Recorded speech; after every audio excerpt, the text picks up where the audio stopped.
नमस्ते बच्चों, ज्ञान मंत्रा में आप सबका स्वागत है। आज हम कक्षा 9 का पाठ 6 प्रेमचंद के फटे जूते कर रहे हैं। यह पाठ लिखा है हरिशंकर परसाई जी ने। आज हम इस पाठ में लेखक परिचय और पाठ का सार करेंगे। सबसे पहले हम कर रहे हैं लेखक परिचय। हरिशंकर परसाई का जन्म सन 1922 में मध्य प्रदेश के होशंगाबाद जिले के जमानी गांव में हुआ। अब ये जो पाठ लिखा है ये लिखा है हरिशंकर परसाई जी ने। इनका जन्म हुआ था 1922 में मध्य प्रदेश के होशंगाबाद जिले के जमानी गांव में। नागपुर विश्वविद्यालय से एमए करने के बाद कुछ दिनों तक अध्यापन किया। इन्होंने नागपुर विश्वविद्यालय से एमए किया था और उसके बाद कुछ टाइम तक यह पढ़ते रहे। सन 1947 से स्वतंत्र लेखन करने लगे। सन 1947 से यह अपने आप स्वतंत्र रूप से लेखन करने लगे। जबलपुर से वसुधा नामक पत्रिका निकाली जिसकी हिंदी संसार में काफी सराहना हुई। जबलपुर से वसुधा नामक पत्रिका इन्होंने निकाली जिसका हिंदी संसार में बहुत ज़्यादा सम्मान हुआ। सबने उसकी बहुत ज़्यादा प्रशंसा की। सन 1995 में उनका निधन हो गया। सन 1995 में हरिशंकर परसाई जी का निधन हो गया, अर्थात उनकी मृत्यु हो गई। हिंदी के व्यंग्य लेखकों में उनका नाम अग्रणी है। हिंदी के व्यंग्य लेखकों में उनका नाम ऊपर लिया जाता है। परसाई जी की कृतियों में हंसते हैं रोते हैं, जैसे उनके दिन फिर एक कहानी संग्रह, रानी नागफनी की कहानी, तट की खोज उपन्यास, तब की बात और थी, भूत के पांव पीछे, बेईमानी की परत, पगडंडियों का जमाना, सदाचार का तावीज, शिकायत मुझे भी है और अंत में निबंध संग्रह, वैष्णव की फिसलन, तिरछी रेखाएं, ठिठुरता हुआ गणतंत्र, विकलांग, श्रद्धा का दौर व्यंग्य संग्रह उल्लेखनीय है। इनके ये सारे जो व्यंग्य संग्रह है ये सारे उल्लेखनीय है। ठीक है। भारतीय जीवन के पाखंड, भ्रष्टाचार, अंतर्विरोध, बेईमानी आदि पर लिखे उनके व्यंग्य लेखों ने शोषण के विरुद्ध साहित्य की भूमिका का निर्वाह किया। इन्होंने भारतीय जीवन में पाखंड के ऊपर, भ्रष्टाचार, अंतर्विरोध, बेईमानी सब पे व्यंग्य लिखे हैं जिनमें शोषण के विरुद्ध साहित्य की भूमिका में महत्वपूर्ण भूमिका इन्होंने निभाई है। उनका व्यंग्य लेखन परिवर्तन की चेतना पैदा करता है। इनका व्यंग्य लेखन परिवर्तन की चेतना हमें जागृत करता है। कोरे हास्य से अलग यह व्यंग्य आदर्श के पक्ष में अपनी उपस्थिति दर्ज कराता है। सामाजिक, राजनैतिक और धार्मिक पाखंड पर लिखे उनके व्यंग्यों ने व्यंग्य साहित्य के मानकों का निर्माण किया। परसाई जी बोलचाल की सामान्य भाषा का प्रयोग करते हैं। ये अपने व्यंग्यों में बोलचाल की सामान्य भाषा का प्रयोग करते हैं, किंतु संरचना के अनूठेपन के कारण उनकी भाषा की मारक क्षमता बहुत बढ़ जाती है। लेकिन वह उसकी संरचना इतने अनूठेपन से करते हैं, अलग तरीके से करते हैं कि उनकी भाषा में व्यंग्य देखते ही बनता है, उसकी मारक क्षमता बहुत ज़्यादा बढ़ जाती है। तो बच्चों अब हम आते हैं पाठ पर। अब करेंगे पाठ का सारांश। प्रेमचंद के फटे जूते पाठ के लेखक हरिशंकर परसाई जी हैं। इस पाठ में जनता के लेखक कहे जाने वाले प्रेमचंद जी के सरल व सादगीपूर्ण व्यक्तित्व को दर्शाया गया है। बच्चों ये जो पाठ है प्रेमचंद के फटे जूते, यह लिखा है किन्होंने? हरिशंकर परसाई जी ने।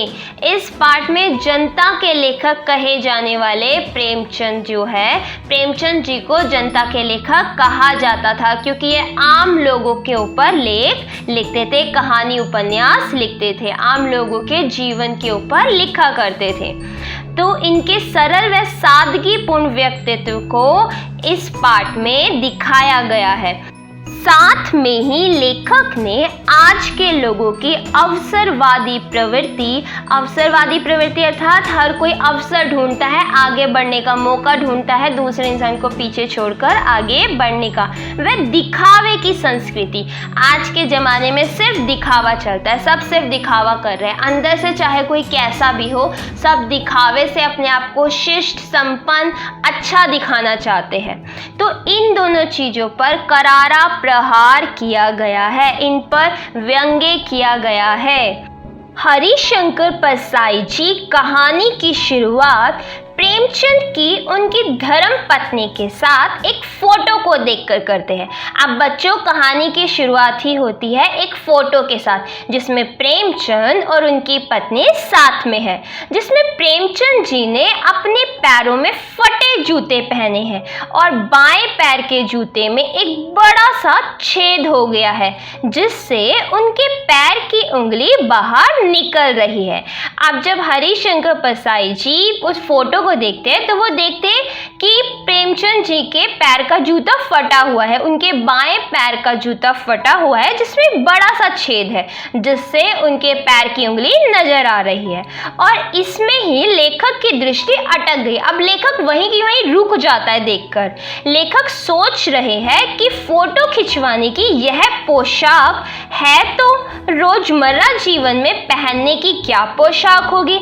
अब लेखक के दिमाग में एक बात आती है, जब कोई व्यक्ति के लिए ये कपड़े फोटो खिंचवाने के लिए है तो वो डेली यूज में, रोजमर्रा के जीवन में क्या कपड़े पहनता होगा। अब जो लेखक था वो थोड़ा सा कंफ्यूज हो जाता है, क्योंकि आजकल आपने देखा होगा कि फोटो खिंचवाने के लिए लोग क्या क्या नहीं करते। आप सबको पता होगा बच्चों, आप भी जब कभी फोटो खिंचवाने जाते तो कितने तैयार होते हो, अच्छे से सुंदर से कपड़े पहनना, ठीक से बाल करना, अच्छा सा लगना चाहते हैं। सब चाहते हैं कि वो फोटो में परफेक्ट नजर आए।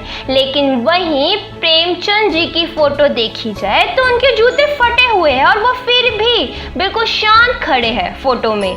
नए नए व फैशनेबल कपड़ों व जूतों आदि के साथ फोटो खिंचवाई जाती है। वही बात कि आजकल नए नए व फैशनेबल कपड़े और जूतों के साथ फोटो खिंचवाई जाती है। लेखक आगे कहते हैं कि थोड़ा तैयार हो जाते, थोड़ा कपड़े तो बदल लेते। अब लेखक जब फोटो को देख रहे हैं तो वो मन मन में कहते हैं कि प्रेमचंद जी क्या थोड़ा सा तैयार नहीं हो सकते थे, क्या थोड़े कपड़े नहीं बदल सकते थे। शायद पत्नी के कहने पर फोटो खिंचवा रहे होंगे। हो सकता है कि उनकी पत्नी ने जिद की हो फोटो खिंचवाने की, इसलिए फोटो खिंचवा रहे हो। इसलिए क्या पहनना है क्या नहीं, इसका भी ध्यान नहीं रखा।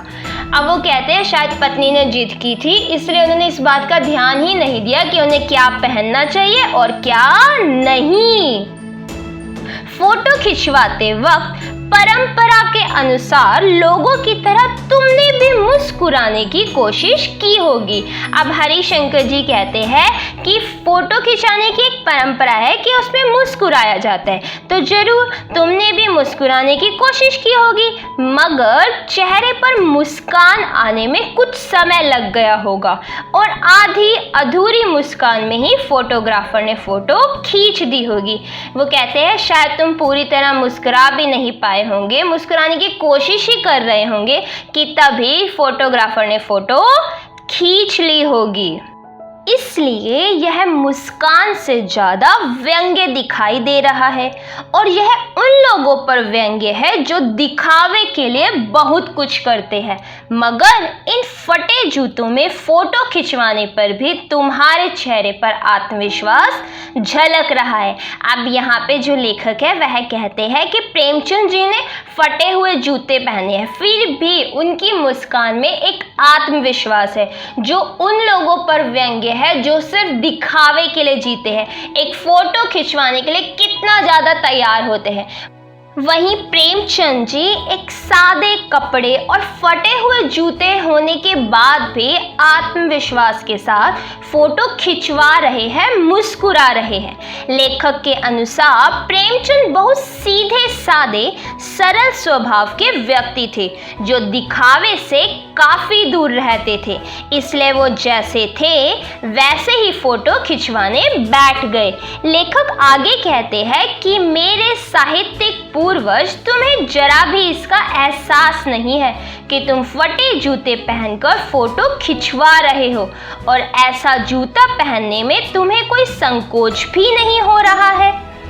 इस तरह फोटो खिंचवाने से तो अच्छा होता कि तुम फोटो खिंचवाते ही नहीं। क्या तुम्हें फोटो का महत्व पता नहीं है? फोटो एक ऐसा छाया चित्र होता है जो यादगार के रूप में हमेशा साथ रहता है। यहाँ पर लेखक ने प्रेमचंद को मेरे पूर्वज शब्द से संबोधित किया है, क्योंकि प्रेमचंद लेखक से पहले के महान साहित्यकार व कथाकार है। उन्हें कथा सम्राट भी कहा जाता है, इसलिए लेखक ने उन्हें अपना पूर्वज बताया है। लेखक कहते हैं कि लोग तो फोटो खिंचवाने के लिए परफ्यूम तक लगा लेते हैं, जबकि फोटो में परफ्यूम की खुशबू तो महसूस नहीं हो सकती। यानी आदमी फोटो खिंचवाने के लिए अपनी असलियत तक छुपा देता है, अपनी सभी कमजोरियों को छुपा देता है और समाज के आगे अपने आप को बेहतरीन प्रस्तुत करता है। यह एक कटाक्ष है ऐसे लोगों पर जो दिखावे की जिंदगी जीते हैं। लोग फोटो खिंचवाने के लिए क्या क्या नहीं करते। कुछ तो फोटो खिंचवाने के लिए दूसरों से सिर्फ जूते कपड़े ही नहीं बल्कि उनकी बीवी तक उधार मांग लेते हैं, और तुमने तो एक टोपी तक नहीं पहनी जो सिर्फ 8 आने में मिल जाती है। टोपी यहाँ पर इज्जत का प्रतीक है और जूते दिखावे का। लेखक कहते हैं तुम एक महान कथाकार, उपन्यासकार, युग प्रवर्तक कहलाते हो, मगर तुम्हारे पास पहनने को जूते नहीं हैं। लेखक आगे कहते हैं कि मेरा जूता भी बहुत अच्छा नहीं है, यानी मेरी आर्थिक स्थिति भी बहुत अच्छी नहीं है। वो कहते हैं कि उनका जूता ऊपर से तो ठीक है और उससे उनकी पैर की उंगली बाहर नहीं दिखती है, लेकिन नीचे से पूरा तला फट गया है और उनका अंगूठा रगड़ खाकर छिल चुका है। यानी मेरी आर्थिक स्थिति बाहर से तो अच्छी दिखती है लेकिन अंदर से अच्छी नहीं है। अब जो लेखक है वह कहता है कि मेरी भी आर्थिक स्थिति कोई खास अच्छी नहीं है। वह कहता है प्रेमचंद जी से कि आपका जूता ऊपर से फट गया है इसलिए नजर आ रहा है, लेकिन मेरा भी जूता ऊपर से तो अच्छा है, किसी को पता तो नहीं चलेगा कि मेरा जूता फटा हुआ है, लेकिन नीचे से उसका तलवा पूरा घिस चुका है। लेकिन मैं तुम्हारे जैसे फटे जूतों के साथ फोटो नहीं खिंचवाऊंगा। लेकिन लेखक कहता है प्रेमचंद जी से, लेकिन मैं तुम्हारे जैसे फटे जूतों के साथ फोटो नहीं खिंचवाऊंगा क्योंकि लोगों को मेरी फटे हाल आर्थिक स्थिति का पता चल जाएगा। वे कहते हैं कि जब लोग अगर मैं फोटो खिंचवाता हूँ फटे जूतों के साथ तो लोगों को पता चल जाएगा कि मेरी भी आर्थिक स्थिति अच्छी नहीं है, इसलिए मैं कभी भी फटे हुए जूतों के साथ फोटो नहीं खिंचवाऊंगा। यह दिखावे वाली संस्कृति के ऊपर लेखक का व्यंग्य है जो अपनी स्थिति को छुपाने में लगे रहते हैं। जूता फटा हुआ है नीचे से लेकिन सिर्फ ऊपर से दिखा रहे हैं कि हम बहुत ज़्यादा सभ्य है, हमारा जूता बहुत अच्छा है, हमारी आर्थिक स्थिति बहुत अच्छी है। लेखक प्रेमचंद से कहते हैं कि भले ही तुम्हारा जूता फट गया हो लेकिन इसके बावजूद तुम्हारा वजूद और व्यक्तित्व बिल्कुल सुरक्षित है। तुम पर्दे का महत्व नहीं समझते हो और हम पर्दे पर कुर्बान होते हैं, इसलिए तुम मुस्कुरा रहे हो। वह कहते हैं कि तुम पर्दे का महत्व नहीं समझते, तुम दिखावे का महत्व नहीं समझते, इसलिए तुम ऐसे ही फोटो खिंचवाने आ गए फटे जूतों के साथ। लेकिन आज का इंसान पर्दे का महत्व समझता है, वह सिर्फ दिखावे में बिलीव करता है। लेखक प्रेमचंद से पूछते हैं कि मेरी जनता के लेखक, यह मुस्कान तुमने माधो, होरी, हल्कू या किससे उधार मांगी है? ये सब प्रेमचंद की कहानी के चरित्र है।